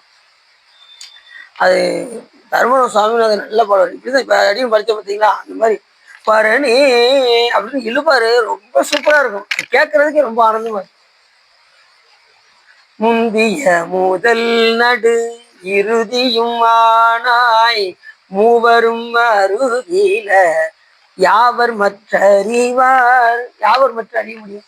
மூவரா? அந்த மூவர் வந்து சிவபெருமான் கிடையாது, பிரம்மா விஷ்ணு ருத்ரர். உடனே எல்லாரும் என்ன சொல்லுவாங்க, மும்மூர்த்திகள்னா பிரம்மா விஷ்ணு சிவன் அப்படின்றாங்க. சிவன் கிடையாது, சிவபெருமான் எல்லாத்தையும் செய்வார். சாமி நிலைக்கிழமாக இருந்து எல்லாவற்றையும் செய்வார். இப்ப இந்த வயல்ல வேலை செய்யறாங்களான்னு பாக்குறதுக்கு யார் வருவா? ஓனர் வருவாரா? ஓனர் பக்கத்துல ஒருத்தர் கொடையை பிடிச்சிட்டு வருவாரு, இவர் பழங்கையை கட்டிட்டு நடந்துட்டு வருவாரு. எல்லாம் இவர் வந்தா வேலை ஆட்டோமேட்டிக்கா நடந்துகிட்டே இருக்கும். பார்த்துருக்கீங்களா? அது போல சிவபெருமன் வந்தாருன்னா ஆட்டோமேட்டிக்கா அவங்கவுங்க வேலை நடந்துகிட்டே இருக்கும். பிரம்மா படைப்பு தொழில் செய்வாரு, விஷ்ணு காத்த தொழில் செய்வாரு, ருத்ரர் அழித்த தொழில் செய்வாரு, மகேஸ்வரன் அழைத்த தொழில் செய்வாரு, சதாசிவமூர்த்தி அறிவியல் தொழில் செய்வாரு. ஆனா எல்லாவற்றையுமே யாரு செய்வா? சிவபெருமன் செய்வாரு. ஆனா உயிர்களுக்கும் பதவி கிடைக்க வேண்டும் என்பதற்காக அவங்களுக்கு அந்த பதவியை கொடுத்துருக்காரு. இப்ப வயல்ல உழவு செய்யாம அவர் ஒருத்தர் ஓனர் ஆக முடியாது. அவருக்கு எல்லா வேலையும் தெரியும். ஓனரா இருக்கிறவருக்கு இல்லை, ஏற்கனவே அவர் வயல்ல இருந்து செஞ்சு வேலை பார்த்து இந்த கருதெல்லாம் அறுத்து நெல்லெல்லாம் விதைச்சு எத்தனையோ அனுபவப்பட்டிருப்பாரு. அதுக்கப்புறம் தான் அவர் சொந்தமா வச்சு வேலைக்கு ஆள் போட்டு என்ன செய்வாரு. அதுவே சாமி எல்லா ஐந்தொழிலும் புரிவாரு, படைத்தல், காத்தல், அடித்தல், மறைத்தல், அருளல். ஆனா அவங்க மூலியமாக சிவபெருமான் அவர்களை அதிர்ப்பித்து நின்று நிலைக்களமாக இருந்து சிவபெருமானே எல்லாம் செய்வார். ஐந்தொழிலையும் சாமியை உள்ள இருந்து செய்யறது யாரு? பிரம்மாக்குள்ள இருந்து செய்யறது சிவபெருமான். ஆனா பிரம்மா நான் யானே படைத்தேன் அப்படிங்கும் போதுதான் சிவபெருமான் என்ன பண்ணாரு, யானே பெரியவன்னாரு. உடனே சாமி வந்து அவருக்கு பாடத்தை போட்டினார். விஷ்ணு நாமளே சிறந்தவர் அப்படின்னாரு. உடனே சிவபெருமான் வந்து பாடத்தை போட்டி. எல்லாம் இறைவன் செயல்னு நினைச்சிட்டோம்னா நமக்கு பிரச்சனை இல்லை. யானே நானே இந்த வீட்டுக்கு எவ்வளவு ஓடா உழைச்சிருக்கேன் தெரியுமா அப்படிங்கிறாங்கல்ல. நானே நானே இந்த வீட்டுக்கு ஓடா உழைச்சி அவ்வளவு வேலை பார்த்து அவ்வளவு கொடுத்துருக்கேன், என்ன மதிக்கிறானான்னு பாரு அப்படிங்கிறாங்கல்ல. அப்படிலாம் நம்ம நினைக்க கூட. எப்பயுமே இறைவன் திருவருள், நம்மளால ஆகக்கூடிய காரியம் ஒண்ணும் இல்லை. ஆனா எவ்வளவுதான் நம்ம படிச்சாலும் சொன்னாலும் அந்த உணர்வு எப்படியாவது என்ன வந்துடும், உள்ளது வந்துடும். ஏன் இப்படி நடிக்கிட்டாருங்க, தாங்க முடியல. அதுக்குதான் இந்த மாதிரி நேரத்துல இங்க பாருங்க, இந்த மாதிரி நேரத்துல நிலவம்பு சாப்பிடணும். இந்த மாதிரி நிலவு குளிரை தாங்கலாம். கேதார்நாத்து போகும்போதெல்லாம் நிலவம்பு சாப்பிட்டுக்கணும். அப்பதான் அந்த குளிரை தாங்க முடியும். இப்ப அடி நான் தைரியமா பேசிக்கிட்டு இருக்கேன்னா என்ன காரணம், நிலவம்பு சாப்பிட்றதுனாலதான் உங்ககிட்ட தைரியமா பேசிக்கிட்டு இருக்கேன். நிலவம்பு சாப்பிட்டா நல்லா குளிரை நல்லா தாங்கி இருக்கலாம். கசப்பு அடிக்கடி இந்த நேரத்துல சேர்க்கணும். இந்த குளிர் நேரத்துலலாம் கசப்பு அதிகமா சேர்த்தா குளிரை தாங்கலாம், இல்லைன்னா தாங்க முடியாது. நல்லா தெரிஞ்சுக்கோங்க. அது மாதிரி சுகர்ல இருந்து தப்பிச்சிடலாம், சுகர் வராம தடுத்துடலாம். நிறைய பேர் பாத்தீங்கன்னா இந்த சுகர் இருக்க இருக்க கூடிக்கிட்டே இருக்க காரணம் என்னன்னா இந்த கசப்பை தொடரதே இல்லை. கசப்பு அதிகமா சேர்க்கணும். எந்த அளவுக்கு நீங்க கசப்பு அதிகமா சேர்க்குறீங்களோ, சோறை தவிர்த்து, நல்லா தெரிஞ்சுக்கணும், சுகர் இருக்கிறவங்க சோறை தவிர்த்து நீங்க எந்த நாளும் சாப்பிட்டுக்கலாம். கசப்பு அதிகமா சேர்க்கணும். சேர்த்தா நார்மலா இருக்கும். சுகர் அதிகமா இதுல இருக்குன்னா சோறுல தான் இருக்கு. நீங்க ரேஷன் கடை அரிசி வாங்கி சாப்பிட்டீங்கன்னா உங்களுக்கு வராது, சுகர் வராது. ரேஷன் கடை அரிசி சாப்பிட்டா சுகர் வராது. மற்ற அரிசி நீங்க வாங்கினீங்கன்னா உங்களுக்கு சுகர் வருது. ஏன்னா என்னன்னா அந்த அளவுக்கு இப்ப என்ன செய்யறாங்கன்னா மருந்து அடிச்சு அடிச்சு 6 மாசம் விளைய வேண்டிய அரிசியை என்ன பண்றாங்க, 2 மாசத்துல விளைய வச்சிடறாங்க. அதை நமக்கு அதுவும் பாத்தீங்கன்னா சோறு அவ்வளவு சூப்பரா இருக்கும்.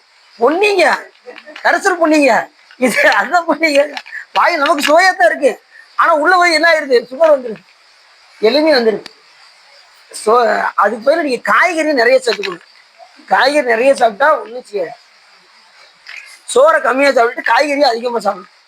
சோறை கம்மியா சாப்பிட்டுட்டு காய்கறிகளும் அதிகமா சாப்பிடும். அழகா இப்ப அதுதான் அடுத்த பாயிண்ட் அதுதான் சொல்ல வரேன். எங்களால சோறெல்லாம் சாப்பிட முடியாது. இந்த இட்லி தோசைக்கு வேணா நாங்க பயன்படுத்திக்கோங்க. இப்ப நம்ம வீட்டுல அதை தான் செஞ்சுட்டு இருக்கோம். அதுக்கு பயன்படுத்திக்கோங்கன்னு தான் சொல்றேன். சோறு சாப்பிட்றதுக்கு சில பேருக்கு ஒரு மாதிரி இருக்கும். ஆனா இட்லியா போட்டு இது தோசையா போட்டு சாப்பிட்டுக்கோங்க, அதுல வராது. இதுவான கருத்து, இதை சொல்லணும்னு நினைச்சேன், நான் சொல்றேன். இல்லை சார், அதனால ஆனா பாருங்க, அது கொஞ்சம் மஞ்சள் இருக்கு பார்த்துருக்கீங்களா, அதுதான் உண்மையான அரிசி. ரேஷன் கடையில மஞ்சள் இருக்கு பாருங்க, அதுதான் உண்மையான அரிசி. வெள்ளை வெள்ளைன்றது உண்மையான அரிசி கிடையாது. அவங்க பாடம் பண்ணி வருது. அது நிறைய பேர் அதை தவிர்த்தாங்க. அது நாங்களாம் முன்னாடி ரேஷன் கடை அரிசி நானும் எங்க அம்மா சாப்பிடுவோம். இப்ப வீட்டுல பிள்ளைகளா இருக்காங்களா, நீங்க உங்க காலத்தை சாப்பிடுவீங்க, எங்களுக்கு அதை வைப்பீங்களா, எங்களுக்கு பியூர் பொன்னி அரிசி வேணும். அதெல்லாம் அதை வாங்கி சரி. நிறைய வீட்டுல பாத்தீங்கன்னா இன்னும் பாத்தீங்கன்னா எத்தனையோ வீட்டுல ரேஷன் அரிசி தான் சாப்பிட்டு இருக்காங்க. அவங்க சுகர் இல்லாம நல்லா இருக்காங்க. உண்மைதான். அதே சீப் அண்ட் பெஸ்டா கிடைக்கும். ரேஷன் அரிசி எவ்வளவு தெரியுமா, ஃப்ரீயாவே கிடைக்கும். வெளியில வாங்குறதா ஒரு 5 ரூபாய்க்கு விற்பாங்க. அழகா வாங்கி நல்லா தூங்கி சாப்பிடுவாங்க. இல்ல இட்லிக்காவது போட்டு என்ன செய்யுங்க சாப்பிடுங்க. இப்ப அப்படி ஆயிடுச்சு. சிவா அவங்க சொல்றாங்க இப்ப அதுவும் தாண்டிடுச்சு, 10 ரூபாய்க்கு போயிருச்சு. இப்போ போக அதுவும் புரியும். இப்ப என்ன பண்றாங்கன்னா, இப்ப எங்க இப்ப பாருங்க, இப்ப சரி கேளுங்க, இப்ப கேளுங்க, ரேஷன் அரிசி ரேஷன்ல இருந்து வாங்கிட்டு வெளியில வரும்போது ரெடியா 10 பேர் நிக்காங்க, கொடுக்க அப்படி வாங்கிட்டு ஓடிடுறாங்க அரிசிய. அப்படி ஆகி போச்சு நிலவு. ரூபாய் உங்களுக்கு எவ்வளவுங்க, 5 ரூபா இருந்தாங்க அப்படிங்க, 10 கிலோவா அந்த 15, 50, 50 ரூபாய் இப்படி வாங்கி எடுத்துட்டு போயிடுறாங்க. சரி இருக்கட்டும். சரி, அப்படி இந்த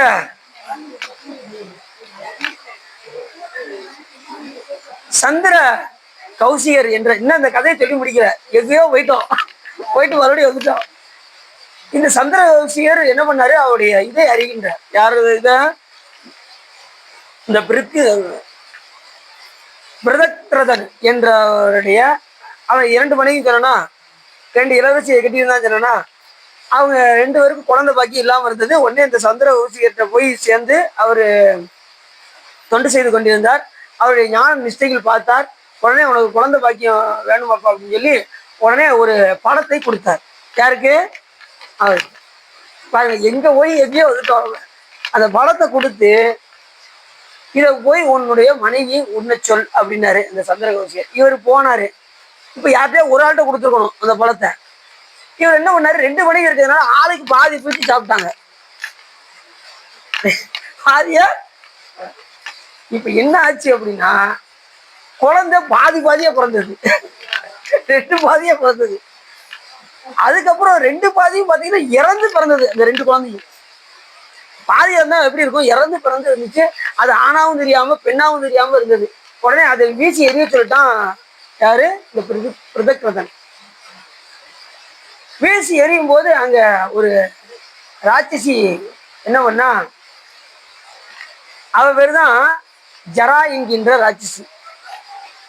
அந்த ராட்சசி என்ன பண்ணா, அந்த குழந்தைய எடுத்து கொண்டு வந்து அரசர்கிட்ட கொண்டு வந்து கொடுத்தா, இது நம்ம குழந்தைய எடுத்து நம்மகிட்டே கொண்டு வராளே அப்படின்னு சொல்லி பார்க்கும்போது, அவ அந்த 2 குழந்தையும் இப்படி ஒண்ணு சேர்த்தா பாருங்க, ஒரு குழந்தையாக ஆண் குழந்தையாக மாறியது. அந்த 2 குழந்தையும் ஒரே குழந்தையாக ஆண் குழந்தையாக மாறியது.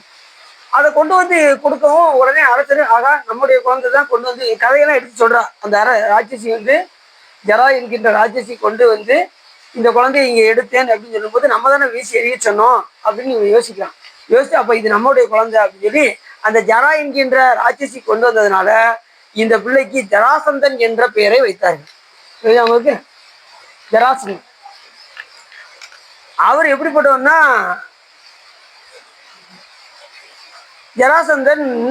ஜராசந்தனை எல்லா அசுரர்களும் எல்லா தேவர்களும் ரொம்ப துன்புறுத்தினான் ஜராசந்தன். மகாபாரதத்துல ரொம்ப பெரிய யுத்தம்லாம் நடந்திருக்கு ஜராசந்தனுக்கு. அப்ப இவனை வீழ்த்த வேண்டும் என்று விரும்பி இவர் என்ன பண்ணாங்க, கிருஷ்ணர், பீமன், அர்ஜுனன் 3 பேரும் மாறு வேடம் போட்டு கொண்டு அவனை வீழ்த்த வேண்டும் என்று சென்றார். செல்லும் போது உடனே ஜராசந்தன் உள்ள இருந்தானா, எண்ணில்லாதவர்களை கொன்று குவித்தான் ஜராசந்தன். சரி, இவனை எப்படியாவது வீழ்த்தி ஆகணும் அப்படின்னு சொல்லி மாறு வேடம் போட்டு சென்று, இந்த 3 யாரோடமாவது நீ போர் புரி அப்படின்னு சொல்லி கிருஷ்ணன் சொல்லுவாரு. சொல்லும் போது உடனே பீமனை தான் அழைப்பான். யாரு? அந்த ஜராசந்தன் பீமனை அழைத்து, பீமன் கூட ரொம்ப நேரமும் சண்டை நடந்துகிட்டே இருக்கும் இந்த ஜராசந்தனுக்கு. இவன் இப்ப எண்ணில்லாத வரம் வாங்கியிருப்பான் ஜராசந்தன். ஏன்னா முனிவர்கிட்ட இருந்திருக்கானா, முனிவர் கொடுத்த பழத்துல வந்து பிறந்தவனா, எவ்வளவுதான் இவனை வெட்டி வெட்டி பீமன் பிரிச்சு பிரிச்சு தூக்கி எறிவாரு, 2 கிழிச்சு எடுத்துருவாரு. அதை இங்க சொல்ற பாருங்க. ஜராசந்தன் தன் யாகத்தில் வித்து தானம் கேட்ட வாயுபுத்திரனாகி பீமனோடு பொழுது அவனால் தன் உடல் கிழிக்கப்பட்டான். உடலை கிழிச்சு கிழிச்சு எறியாரு, மறுபடியும் ஒண்ணு சேர்ந்துடுறான், உயிரோட வந்துடுறான். அப்ப கிருஷ்ணர் பார்த்துக்கிட்டே இருந்தாரு. தூக்கி தூக்கி நேர தூக்கி போட்டா இதாயிடுறான். உடனே அவர் ஒரு புல்ல எடுத்தாரு, கிருஷ்ணர் இப்படி பிரிச்சாரு, மாத்தி போட்டாரு.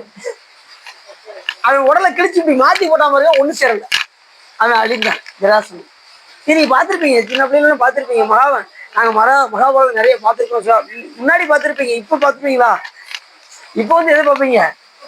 சிவபெருமான் போட்டோ எடுத்துருக்காங்களா?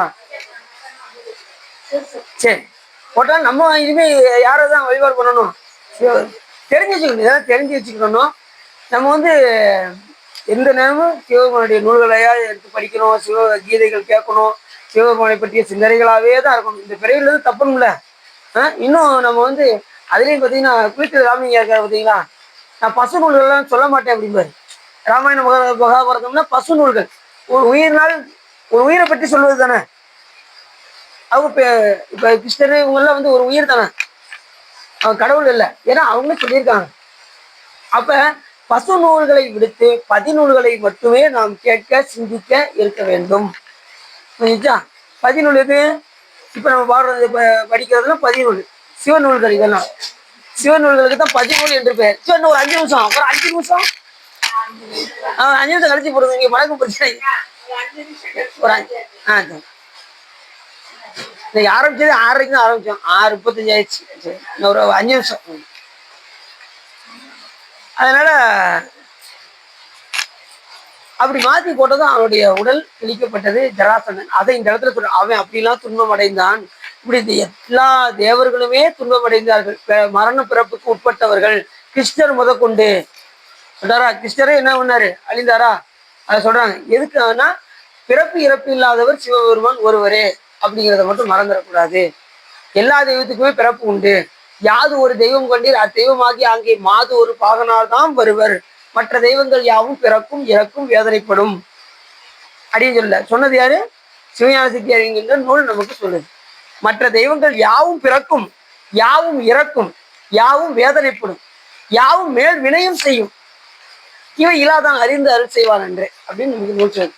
சிவபெருமான் ஒருவரை தவிர மற்ற எல்லா தெய்வத்துக்குமே பிறப்பு இறப்பு உண்டு. மாரியம்மன் பிறப்பு பார்த்துருக்கீங்களா? மாரியம்மனோட பிறப்பு என்ன தெரியுமா? ரேணுகா தேவி பரசுராமர் தலை விட்டுற பாருங்க, அவங்க தான் மாரியம்மனா வர்றது. அதே மாதிரி கிருஷ்ணர் பிறப்பு உண்டு. பிரம்மா பூலோகத்துல என்னதான் இருந்தாரு? வள்ளுவராக பிறந்தார். பிரம்மா வள்ளுவராக வந்து பிறந்தார். சரஸ்வதி தேவி ஔவையாக வந்து பிறந்தார்கள். இப்படி எல்லா தெய்வத்துக்குமே பிறப்பு இறப்பு உண்டு. சிவபெருமான் ஒருவரை தவிர கடவுள் என்கின்ற சொல் சிவபெருமான் ஒருவரையே சாரும் என்பதை மறந்துடக்கூடாது. இந்நிலையில் நின்றாலும் எக்கோலம் கொண்டாலும் மன்னிய சீர் சங்கரன் தாள் மறவாமை பொருள் என்றே. எந்த நிலையிலும் ஈஸ்வரனுடைய திருவடியை நம்ம மறவாது இருக்க வேண்டும். அதுதான் இந்த பிறவியிலிருந்து நாம் செய்ய வேண்டியது. நீங்க என்ன வேணாலும் பண்ணுங்க, எங்க வேணாலும் போங்க, ஆனா சிவபெருமான் திருவடியை மறக்கக்கூடாது. அவ்வளவுதான். எனக்கு ஏகப்பட்ட வேலை இருக்குங்க, அந்த நிலையிலையும் நீ சாமி வழிபாடு பண்ணுங்க, திருவடியை மறக்காதீங்க. காலை எதிர்த்துமே பெருமானே எல்லாம் உன்னுடைய திருவருளாக இருக்க வேண்டும் என்று நினைங்க. காலை எதிர்த்ததுமே அவனுடைய திருவருளாக. அப்படி எத்தனை பேர் காலைல எதிர்த்து சொல்றீங்க? நீங்க ஒண்ணு காலைல எதிர்த்ததுமே எங்களுக்கு தெரியாதுன்னா செல்போன் நான் எடுத்துக்கிட்டு இருக்கோம். சில இப்ப சொற்பனை பண்ணும்போது வீட்டுல மறுநாள் காலையில ஞாபகம் வரும், அதுக்கு அடுத்த நாள் மறந்துடும். அப்பப்போ இந்த உயிருக்கு அறிவுறுத்திக்கிட்டே இருக்கணும். இந்த குரங்கு அடிச்ச மாதிரியே அடிக்கணும். இந்த உயிருக்கு அப்பப்போ குரங்கு அடிக்கிற மாதிரியே ஒழுங்கா வழிபாடு செய்ய, காலைல இருக்கிறது சிவபெருமான நினை, அஞ்சலத்தை சொல்லு, திருக்கோயிலுக்கு போ, அனுஷ்டானத்தை பண்ணு, சிவபூஜை பண்ணுன்னு அடிச்சுக்கிட்டே இருக்கணும். இல்லைன்னு வச்சுக்கோங்க, இது தறி கட்டி போய் தெரியும். மனசு ஒரு இடத்துல இருக்காது. திடீர்னு இங்க இருக்கும் போது அங்க போவோம், அங்கதாவும் இங்கதாவும், சொந்தக்காரங்களை பார்க்கும், சொந்தக்காரங்க வரலையேன்னு இதுல ஒரு கருத்தை வேற, வரலையே அப்படின்னு. எதுக்கு வருத்தப்படணும்? யாரு எதுக்கு நம்ம எதுக்குமே வருத்தப்பட வேண்டிய தேவை. எல்லாம் ஈசன். நாம எதுக்கு தெரியுமா வருத்தப்படணும்? நாம எதுக்கு தெரியுமா வருத்தப்படணும்? மாணிக்க சொல்றாரு, யானேதும் பிறப்பு எங்கேன் இறப்பு அதனுக்கும் என்கடவேன், வானேயும் பெரில் வேண்டேன் மண்ணாழ்வார் மதித்தும் இரேன், தேனேயும் மலர்கொன்றை சிவனேயம் பெருமானே எம்மானே உன் அருள் பெரும் நாள் என்னால் என்றென்றே வருந்துவனே. அருள் எப்ப சாமி கிடைக்கும்? எனக்கு அதுக்கு தான் ரொம்ப வருத்தமா இருக்குன்னு வருத்தம். மற்ற எதுக்குமே நம்ம என்ன செய்யக்கூடாது. அர்ஜுனுடைய மகன் இறந்து கிடப்பான், அபிமன்யு மகன் இறந்து கிடக்கான். இவர் வாட்டி சிவபூஜை பண்ணிக்கிட்டு இருப்பாரு. மகன் இறந்து வீட்டுக்குள்ள இருப்பான், சிவபூஜை பண்ணிட்டு தான் மற்ற காரியமே பண்ணுவாரு. யாரு? அர்ஜுனன். அப்படி சிவபூஜை பண்ணதுனால மறுபடியும் கண்ணப்பன பிறந்து 6 நாள்ல மோட்சம் அடைகிறார். முதல்ல ஆச்சாரத்தோடு பணி செஞ்சார், ஆச்சாரத்தோடு சிவபூஜை செஞ்சார், அதுக்கப்புறம் அன்பினால் தொழுதார். ஆச்சாரம் இல்லாம அன்பு வராது. ஆச்சாரத்தோடு இப்ப அனுஷ்டானங்கள் இதெல்லாம் பண்ணாதான் நமக்கு அன்பு வரும்.